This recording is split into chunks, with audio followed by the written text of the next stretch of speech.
Hello my dear student, welcome to my channel. நான் உங்கள் வாத்தியார் டாக்டர் ராமன். இந்த ஒரு பர்டிகுலர் சீரீஸில் NCERT கிளாஸ் 12 இருக்கக்கூடிய புக் பேக் கொஷின்ஸோட சொல்யூஷன்ஸை நம்ம பார்த்துட்டு இருக்கோம். அந்த வகையில் இப்போ நம்ம பார்த்துட்டு இருக்கிற சாப்டர் வந்து எலக்ட்ரோகெமிஸ்ட்ரி. நீங்கள் முதல் முறையாக நம்ம சேனலுக்கு வந்திருக்கீங்கன்னா மறக்காமல் நம்ம சேனலை சப்ஸ்கிரைப் பண்ணுங்கள், அதோட பெல் ஐக்கானையும் கிளிக் பண்ணுங்கள். வாங்க கண்ணா, இப்போ நம்ம வீடியோக்குள்ளே போகலாம். ஸோ இப்போ நம்ம கொஷின் நம்பர் 11 பார்க்கலாம். இதில் என்ன சொல்லியிருக்காங்க பாருங்கள். Conductivity of 0.00241 molar acetic acid is 7.896 into 10⁻⁵ siemens centimetre inverse. So இங்கேயும் நமக்கு முதல்ல கான்சன்ட்ரேஷன் ஆஃப் அசிட்டிக் ஆசிட் கொடுத்துருக்காங்க, அதோட கண்டக்டிவிட்டி கொடுத்துருக்காங்க. கண்டக்டிவிட்டினா கப்பா, சரிங்களா? சிம்பிளில் நமக்கு தெரிஞ்சால் தான் நம்ம ஃபார்முலா யூஸ் பண்ண முடியும். ஸோ கண்டக்டிவிட்டிங்கிறது கப்பா, தட் இஸ் கே போடுவோம் நம்ம. Calculate its molar conductivity. Molar கண்டக்டிவிட்டினா நம்ம வந்து லாம்டா எம் அப்படின்னு நம்ம சிம்பிள் யூஸ் பண்ணுறோம், அதை வந்து கேட்குறாங்க. If molar conductivity at infinite dilution for acetic acid is 390.5 Simon centimetre square per mole. So இது வந்து மோலார் கண்டக்டிவிட்டி அட் இன்ஃபைனைட் டைல்யூஷனும் கொடுத்துருக்காங்க. What is the dissociation constant அப்படின்னு கேட்குறாங்க, சரிங்களா? ஸோ எப்படி ஒர்க் அவுட் பண்ணலாம் பாருங்கள். ஃபஸ்ட்டு நம்ம ஆஸ் யூஷுவல் என்ன பண்ண போகிறோம், கிவன் டீட்டெயில்ஸை முதல்ல நம்ம எடுத்துக்கலாம். That is kappa is equal to 7.896 into 10⁻⁵ centimetre inverse. இது நம்ம ப்ராப்ளம் கொடுத்துருக்கு அண்டு கான்சன்ட்ரேஷன் கொடுத்துருக்காங்க. ஸோ இதை வந்து நம்ம இந்த மாதிரி நான் பவர்ஸில் கொண்டு வந்துடுறேன், ஸோ தட் கேல்குலேஷன் ஈஸியாக இருக்கும். ஸோ அதனால் 10⁻⁵ மோலார்னு கன்வெர்ட் பண்ணியாச்சு.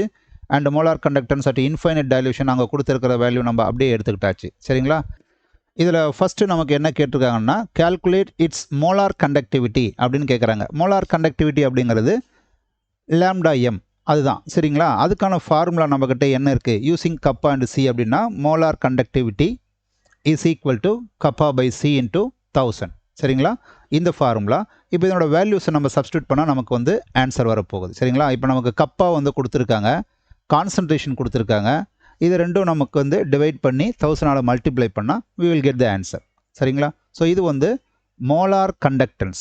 இப்போ நம்ம கண்டுபிடிச்சி வச்சுருக்கிறது வந்து just molar conductance, that is 32.76 Simon centimetre square per mole. இது வந்து மோலார் கண்டக்டன்ஸ். பட் அவங்க இன்னொன்று கேட்டிருக்காங்க, சரிங்களா? இதில் ஃபஸ்ட்டு கேட்டிருக்கிறது கால்குலேட் மோலார் கண்டக்டிவிட்டி, அது நம்ம கண்டுபிடிச்சாச்சு. ஸோ இதுதான் நமக்கு வந்து molar conductivity, okay? So next நம்ம இதை கண்டுபிடிச்சதுக்கப்புறம் நமக்கு என்ன வேணும் அப்படின்னா, dissociation constant of the acetic acid வந்து கேட்குறாங்க. டிசோசியேஷன் கான்ஸ்டன்ட்டுக்கான சிம்பிள் வந்து கேபிட்டல் கே, சரிங்களா? இங்கே யூஸ் பண்ணுற அந்த சிம்பிள் வேறு, இது வந்து நம்ம கேபிட்டல் கே அப்படின்னு சொல்கிறோம்.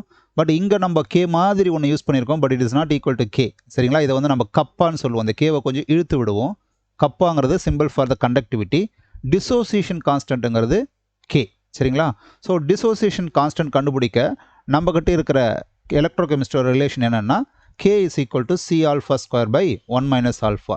இந்த இடத்துல ஆல்ஃபாங்கிறது வந்து டிகிரி ஆஃப் டிசோசியேஷன் அப்படின்னு நம்ம சொல்லுவோம், சரிங்களா? இப்போ இந்த டிகிரி ஆஃப் டிசோசியேஷன் தெரிஞ்சால் தான் நம்ம வந்து இந்த டிசோசியேஷன் கான்ஸ்டன்ட்டை வந்து கண்டுபிடிக்க முடியும். இந்த சி வந்து நம்மக்கிட்ட ஆல்ரெடி இருக்கிறதுனால அது ஒன்றும் பிரச்சனை கிடையாது. பட் நமக்கு ஆல்ஃபா வந்து கண்டிப்பாக தெரியணும். இப்போ ஆல்ஃபாவுக்கும் நமக்கு எலக்ட்ரோகெமிஸ்ட்ரியில் ஒரு ரிலேஷன் கொடுக்குறாங்க. ஆல்ஃபா இஸ் ஈக்குவல் டு பாருங்கள் lambda M by lambda M naught, அதாவது molar conductivity by molar conductivity at infinite dilution. இது எல்லாமே நம்ம NCERTல இருக்கிற ஃபார்முலாஸ். ஜஸ்ட் ஃபார்முலாஸ் அப்ளை பண்ணால் நமக்கு வந்து ஐடியா வந்துடும், சரிங்களா? ஸோ இப்போ நம்மக்கிட்ட மோலார் கண்டக்டிவிட்டி நம்ம கண்டுபிடிச்சி வச்சுருக்கோம். And molar conductivity at infinite dilution வந்து அவங்க கொடுத்துருக்காங்க. ரெண்டு எடுத்து நம்ம டிவைட் பண்ணும்போது we'll get the answer, சரிங்களா? 32.76 by 390.5. இதை நீங்கள் சால்வ் பண்ணும்போது உங்களோட ஆன்சர் வந்து 0.0839 இந்த மாதிரி நமக்கு வரும். இது யூனிட் வராது, ஏன்னா மேலேயுமே மோலார் கண்டக்டிவிட்டி, கீழேயுமே molar conductivity at infinite dilution ரெண்டு சேமில் வரதுனால யூனிட் கேன்சல் ஆகிடும். ஸோ டிகிரி ஆஃப் டிசோசியேஷனுக்கு நோ யூனிட். இப்போ நம்மளோட ஆல்ஃபா வேல்யூ நமக்கு தெரிஞ்சிருச்சு, அதை இங்கே வந்து சப்ஸ்டியூட் பண்ணும்போது we will get the kappa value, right?